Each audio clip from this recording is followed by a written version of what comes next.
আসসালামু আলাইকুম এভরিওয়ান। আজকে আমি আপনাদেরকে দেখাবো কিভাবে আপনারা অ্যাডমিন ড্যাশবোর্ডে আপনাদের ডাটাবেস থেকে বর্তমান মাসের ডাটাগুলো নিয়ে আসবেন। সো স্ক্রিনে আপনারা যে ড্যাশবোর্ডটা দেখতেছেন এখানে কিন্তু আপনারা কিছু ডাটা দেখতেছেন। আমি যদি হাইলাইট করি তাহলে বুঝবেন। এই যে দেখেন ডাটাগুলা, এখানে কিন্তু আমার ডাটাবেজে যে যতগুলো ডাটা ছিল সবগুলো ডাটা কিন্তু এখানে আমি নিয়ে আসছি।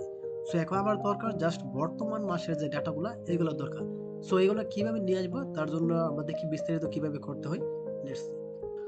তার জন্য আমি আমার VS Code এডিটরে চলে আসলাম। আমরা সবাই জানি কন্ট্রোলার এবং মডেলগুলা কিভাবে কাজ করে।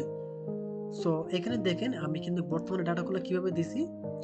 স্টুডেন্ট ডিপোজিট এখানে কিন্তু অল, এই যে দেখেন অল।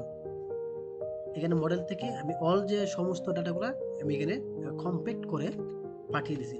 সো এখন আমি বর্তমান মাসের ডাটাগুলো পাঠানোর জন্য কি করব? এখানে আমি একটা কোড কমেন্ট করে দিছি। আমি এখন কমেন্ট আউট করলাম। এইখানে দেখেন আপনারা জাস্ট এতটুকু কোড আপনারা লিখবেন। আমি কোডগুলা সোর্স কোডটা আমি ডেসক্রিপশন বক্সে দিয়ে রাখবো। আপনারা এখান থেকে নিয়ে নিবেন। সো এখান থেকে এতটুকু জাস্ট আপনারা এড করবেন। সো এটা কিভাবে কাজ করছে আমি যদি আপনাদেরকে বিস্তারিত বোঝাই তাহলে আরো সহজ হবে।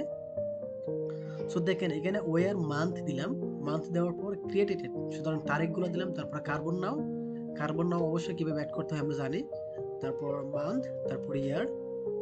সুতরাং আমরা যে বর্তমান বছর অবশ্যই বছরটা দিতে হবে।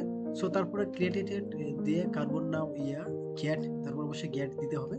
সো যাই হোক এগুলো বিস্তারিত আর বলার দরকার নেই, আমরা জানি বিস্তারিত, আমরা সবাই জানি। এখন শুধু কোডটা সোর্স কোডটা আমরা পেলেই আশা করি আমরা অ্যাড করতে পারবো। সো এখন আমরা